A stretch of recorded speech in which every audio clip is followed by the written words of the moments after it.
Hello friends, welcome to our channel easy vision in pharmacy. अगर आपको मेरी videos अच्छी लग रही हैं तो उसे लाइक करना बिल्कुल मत भूला करें। अपने फ्रेंड्स के साथ भी शेयर करें ताकि उनको भी बेनिफिट हो, और चैनल को सब्सक्राइब करें, बेल आइकन को प्रेस करना बिल्कुल ना भूलें ताकि जब भी मैं वीडियो अपलोड करूँ आपको नोटिफिकेशन सबसे पहले मिले। So without wasting time let's start the topic. Our topic is decongestant.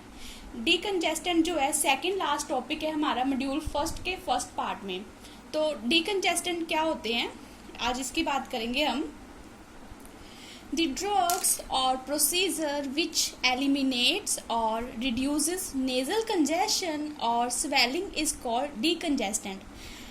जो डीकंजेस्टेंट होते हैं ये क्या होते हैं, ये या तो ड्रग्स हैं या उस प्रोसीजर को डीकंजेस्टेंट प्रोसीजर बोलेंगे, जो क्या करेंगे, नेजल कंजेशन को रिड्यूस करेंगे। और नेजल कंजेशन क्यों होती है, क्योंकि वहाँ पे स्वेलिंग हो जाती है जिसकी वजह से जो एयर फ्लो है वो प्रॉपर नहीं हो पाता, तो उसकी वजह से जो हमें ब्रीदिंग करने में प्रॉब्लम होती है। जब भी कोल्ड होता है विंटर्स में तो बेसिकली डीकंजेस्टेंट की प्रॉब्लम स्टार्ट हो जाती है, तो हमें सांस लेने में प्रॉब्लम होती है ना, हमें ऐसा लगता है हमारी नाक बंद बंद सी है। तो ये वही चीज़ यहाँ पे है, तो हम क्या करते हैं, डीकंजेस्टेंट यूज़ करते हैं ताकि जो एयर फ्लो है वो प्रॉपर हो सके।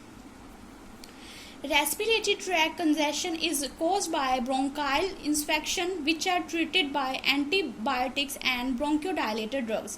अब ये जो कंजेशन हुई पड़ी है ये क्यों हुई पड़ी है, ये बैक्टीरियल इन्फेक्शन की वजह से होती है।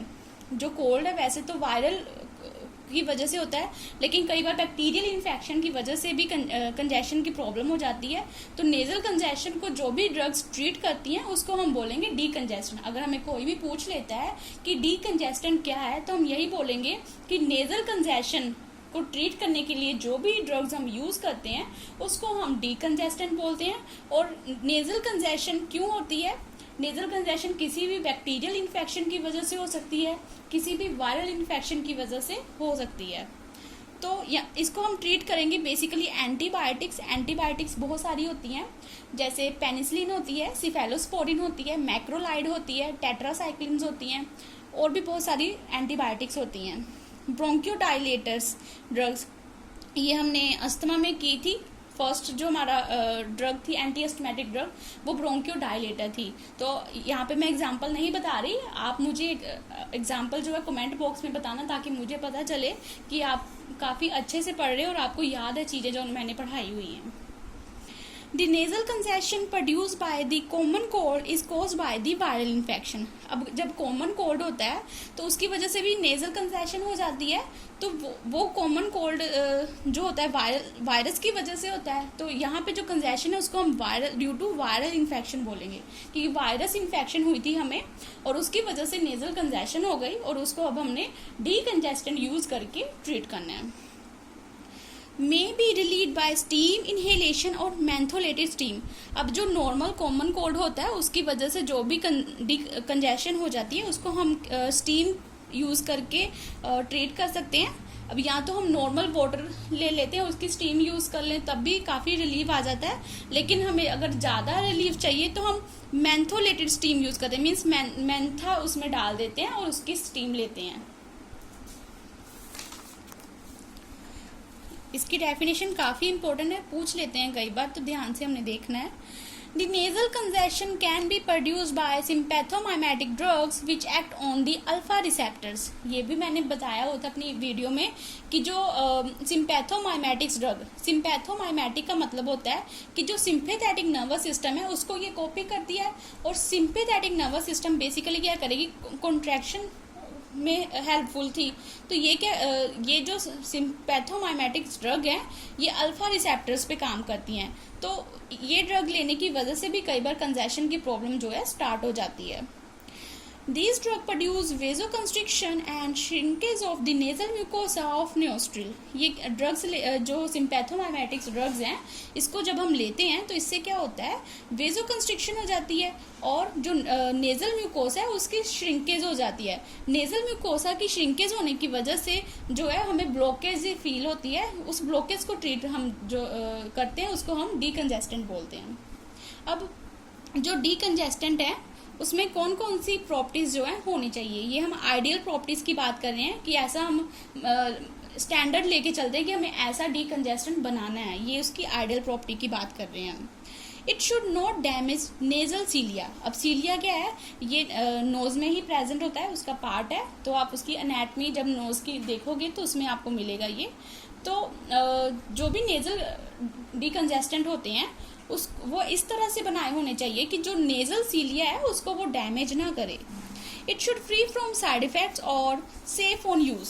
सेफ ऑन यूज चाहे बोल लो या फिर फ्री फ्रॉम साइड इफेक्ट, दोनों एक ही बात है कि जो भी हमने डीकंजेस्टेंट बनाया हुआ है वो सेफ होना चाहिए और वो फ्री फ्रॉम साइड इफेक्ट्स होना चाहिए। थर्ड है, it should not produce nasal irritation. जब हम डीकंजेस्टेंट यूज करें तो वो कोई भी इरिटेशन ना कॉज करे। It should produce prolonged and reliable effect.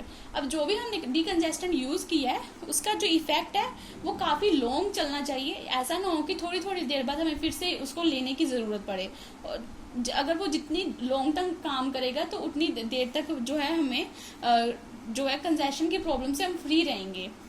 It should not produce after congestion adverse effect. अब कई बार क्या होता है कि हमने जस्ट ड्रग ली, जब तक उसका रिलीफ है तब तक तो ठीक है, जब तक वो बॉडी के अंदर है, लेकिन जब वो एलिमिनेट हो जाती है उसके बाद फिर से प्रॉब्लम स्टार्ट होनी शुरू हो जाती है। तो जब जो हमारे नेजल डीकंजेस्टेंट है वो ऐसे नहीं होने चाहिए कि हमने जब यूज़ किया तब तो हमें ठीक था, लेकिन जब हमने यूज़ करना बंद किया तो फिर से कंजेशन की प्रॉब्लम आनी शुरू हो गई, उसके एडवर्स इफेक्ट आने स्टार्ट हो गए। ये हमने फर्स्ट पॉइंट सेकंड पॉइंट भी बोला था कि साइड इफेक्ट से भी फ्री होना चाहिए, और it should not produce after congestion, कि लेने के बाद दोबारा से कंजेशन की प्रॉब्लम स्टार्ट नहीं होनी चाहिए। ये हमारी आइडियल प्रॉपर्टीज हैं। The nasal decongestant mostly do not satisfy all condition requirement. जो भी हमारे नेजल डीकंजेस्टेंट है वो बेसिकली ये सारी जितनी भी हमने आइडियल प्रॉपर्टीज पढ़ी हैं उसको ये फुलफिल नहीं कर पाते, तो कोई ना कोई चीज़ रह ही जाती है। Therefore, nasal decongestants are combined with antihistamines, corticosteroids और एंटीबायोटिक्स। इसकी आइडियल प्रॉपर्टी को मेंटेन करने के लिए हम क्या करते हैं, इसका कॉम्बिनेशन बनाते हैं ड्रग्स का। उसमें हम एंटीहिस्टामिन्स ड्रग्स डालते हैं, कॉर्टिकोस्टेरॉइड्स डालते हैं और एंटीबायोटिक्स डालते हैं। अब एंटीहिस्टामिन्स आपने पढ़ी होगी, जैसे बुक्लिसोनाइड, सॉरी इस एंटीहिस्टामिन्स में आएगा